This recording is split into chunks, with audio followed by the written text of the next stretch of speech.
initiés et bienvenue à votre journal de l'économie. Au sommaire de ce journal, le retour à la normale à la société Transco poursuit son bon nombre de chemins. Les agents et cadres de cet établissement public passent déjà aux différents guichets pour toucher à leur salaire bloqué il y a 8 mois. Cela intervient après une grève qui a immobilisé les bus Transco pendant toute une semaine du 2 au 8 août 2021.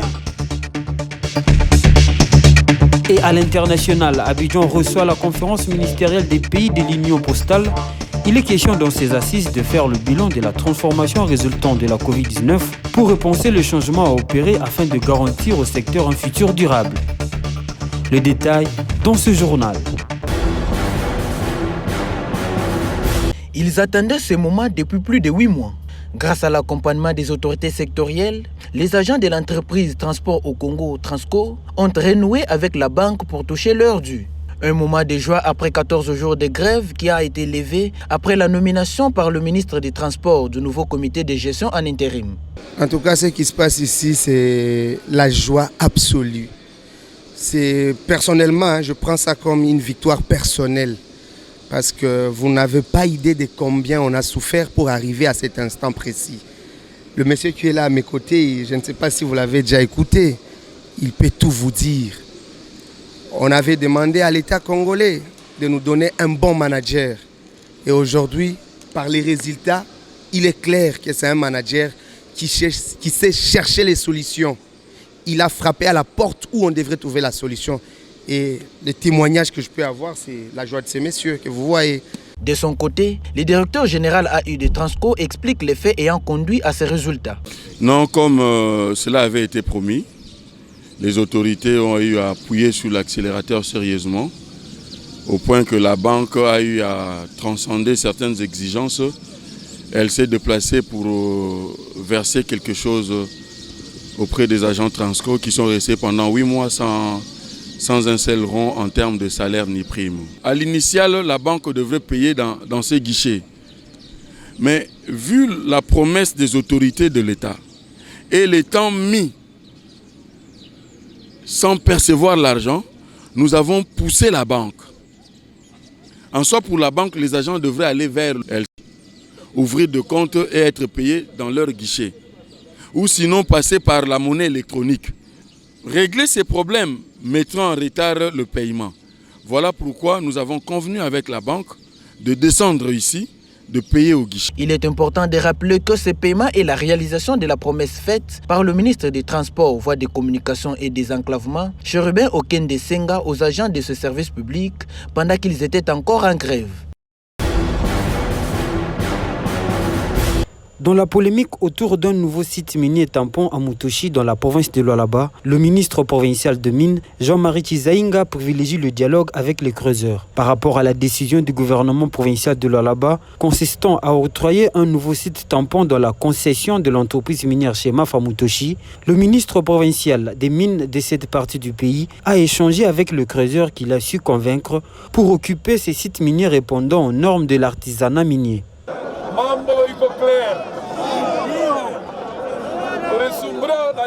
Tout est clair, on a parlé avec le dirigeant de Chemaf. Je leur ai dit que les creuseurs ont des familles, on ne peut pas les faire sortir de là.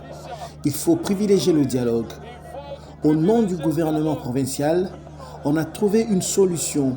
Nous leur avons attribué un espace pour travailler, mais aussi les limites. Vous pouvez rentrer dans les carrières en respectant les limites des Chemaf. Déjà, le ministre provincial note un point positif, car la plupart des creuseurs vident déjà le lieu. Les creuseurs vont libérer l'espace dont Chemaf a besoin pour le dépôt de minerais qu'ils sont en train de construire. Nous avons remarqué que la plupart des creuseurs ont déjà quitté et nous sommes allés les remercier. Il y a d'autres creuseurs qui ne veulent pas quitter, mais déjà 80% d'entre eux ont déjà accepté de libérer le site. En effet, ce processus d'occupation du nouveau site par Chemaf doit se faire en libérant les sites Kazembe, Kandimba et Roues.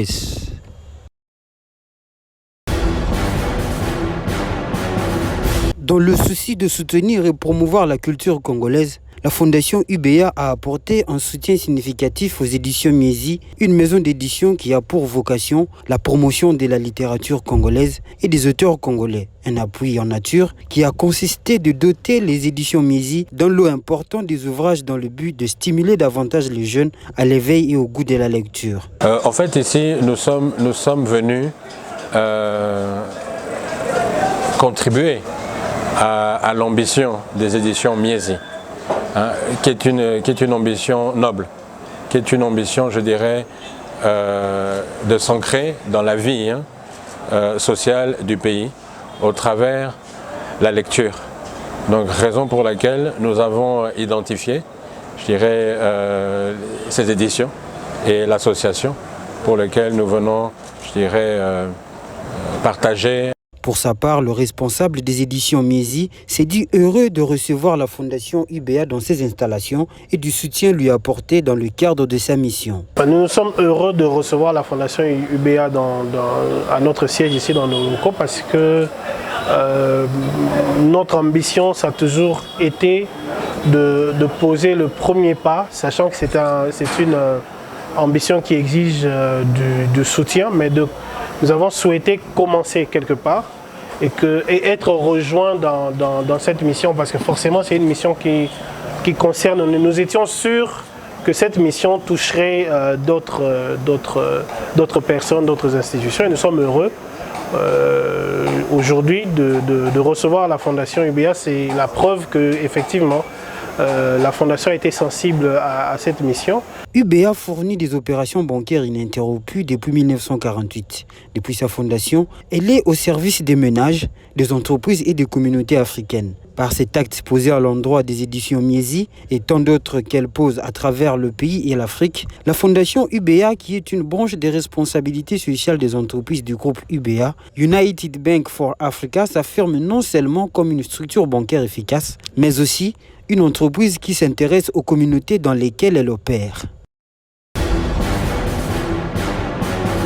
C'est au bureau de la FEC Butembo vers 10h que le directeur provincial de l'Office congolais de contrôle Nord Kivu a communié d'abord avec la délégation des opérateurs économiques conduite par leur président Poligar Pendivito. André Zinga a présenté à ses interlocuteurs la mission de l'Office congolais de contrôle et sa collaboration avec la DGDA. Vers 12h heure locale, André Zinga a échangé avec les déclarants. Les deux partenaires ont décidé de fumer la calumet de la paix, indique André Zinga.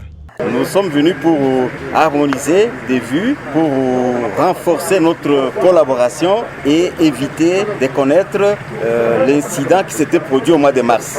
À l'ordre ou à l'instruction du gouverneur de province qui a voulu qu'on puisse venir échanger avec notre partenaire là. Et c'est fait.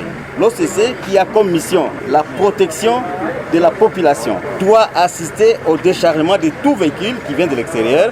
Les déclarants en douane ont promis à l'issue de cet entretien de collaborer avec l'Office congolais de contrôle. Matata Alias et Jano Mouiwa sont respectivement présidents de la CAD du Nord Kivu et à Butembo. Nous venons de parler, nous venons d'apporter quelques problèmes que nous avons. L'OCC a promis, nous avons promis aussi de vivre un climat de collaboration avec l'OCC. Comme partenaire, on règle toujours les malentendus en amiable. La FEC Butembo s'est dit satisfaite de la rencontre avec le directeur provincial de l'Office congolais de contrôle, Poliga Pendivito, et les responsables de cette structure. Nous sommes satisfaits de ces réponses. La loi en la matière, elle est là, mais il faut également le dialogue qui rencontre le climat des affaires. Comprenez-nous, les opérateurs économiques, nous évoluons dans un climat des affaires très hostile. Le directeur de l'Office congolais de contrôle Nord Kivu s'est accompagné à Butembo par le chef d'agence de cette entreprise publique à Beni, M. Paulin Kasserika.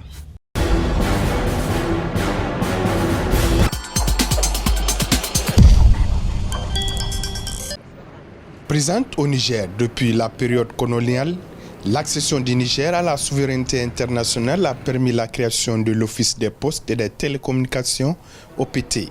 C'est en 2006 qu'elle a changé de statut pour devenir une société d'économie mixte dénommée Niger Post. Après plusieurs années de léthargie, Niger Post a retrouvé du souffle en 2017 avec l'arrivée d'une nouvelle administration et le déploiement de stratégies de relance des activités par la mise en œuvre de stratégies marketing et de gouvernance basées sur la confiance, l'innovation et la proximité. Ainsi, entre 2017 et 2018, l'entreprise postale a connu une hausse significative de son chiffre d'affaires prévisionnel, passant de 900 millions de francs CFA en 2017 à 3,2 milliards de francs CFA en 2018, consacrant une hausse de 255,5% pour l'entreprise nigérienne en un an seulement. On s'est dit pourquoi pas ne pas investir dans les grosses marchandises, puisque la plupart de nos produits, même si aujourd'hui on a un important trafic d'import, on s'est dit qu'il faut qu'on se place sur ce secteur-là. C'est ce qui a fait qu'on a créé une expertise en notre sein à travers un produit qu'on appelle Logistique Post. Ce produit-là permet maintenant aujourd'hui d'être un produit, on va dire, un des acteurs importants de la logistique de grosses marchandises au Niger. D'ailleurs, sur ça, on a été le partenaire officiel de l'agence UA 2019 qui a organisé l'UA 2019, le sommet de l'Union africaine en 2019 au Niger, avec beaucoup d'infrastructures qui avaient été créées en moins d'un an au Niger et 90% des conteneurs, c'est nous qui les avons transportés.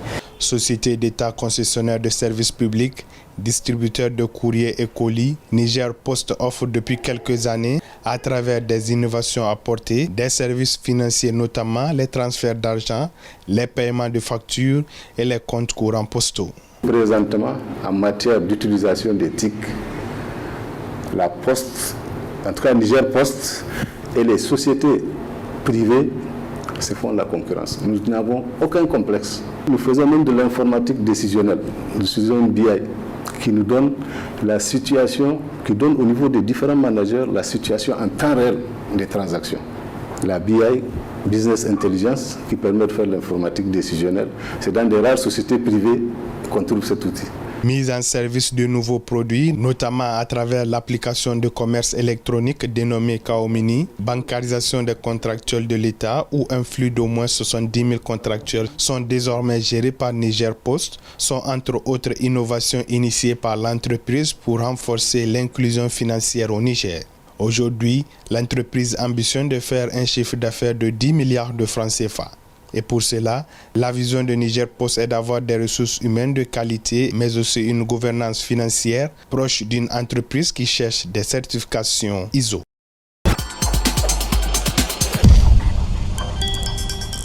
C'est la 3e conférence ministérielle des pays membres de l'Union postale qui a ouvert les discussions thématiques autour de l'avenir postal, avec pour thème Covid-19 et secteur postal, ce qui a changé, ce qui n'a pas changé et ce qui doit changer. C'est l'occasion de faire le bilan des transformations résultant de la crise sanitaire du Covid-19. Il s'agit de repenser aux changements à opérer afin de garantir un futur durable conformément à la stratégie postale d'Abidjan. Nous émettons le vœu que cette nouvelle stratégie soit globale, bénéfique à tous les États et porteuse du développement du secteur postal en général et des entreprises postales en particulier. La crise sanitaire a plongé les chaînes logistiques postales internationales sous pression. Entre le 23 janvier et le 14 mai 2020, les échanges internationaux ont chuté de 21% par rapport à la même période en 2019. La stratégie postale d'Abidjan est la promesse d'un avenir meilleur, alors que les activités postales sont frappées de plein fouet par la pandémie du Covid. La pandémie a remis en cause toutes les projections optimistes de croissance de l'économie mondiale, avec des impacts socio-économiques désastreux, tandis que les indicateurs macroéconomiques ont chuté à des niveaux jamais atteints depuis plusieurs décennies.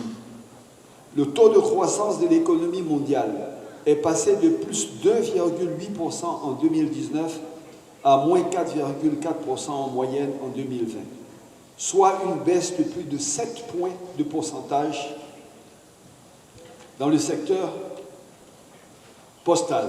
Au vu du rôle essentiel des services postaux pour le fonctionnement de base de la plupart des économies, l'Union postale universelle s'inscrit dans une dynamique de réinventer les échanges avec la mise en place d'une nouvelle organisation afin de permettre le maintien et l'amélioration des services essentiels. Mesdames, Messieurs, c'est ici que ce journal prend fin. Place au rappel des titres. Le retour à la normale à la société Transco poursuit son bonhomme de chemin. Les agents et cadres de cet établissement public passent déjà aux différents guichets pour toucher à leur salaire bloqué il y a 8 mois. Cela intervient après une grève qui a immobilisé les bus Transco pendant toute une semaine du 2 au 8 août 2021. Et à l'international, Abidjan reçoit la conférence ministérielle des pays de l'Union postale. Il est question dans ces assises de faire le bilan de la transformation résultant de la Covid-19 pour repenser les changements à opérer afin de garantir au secteur un futur durable.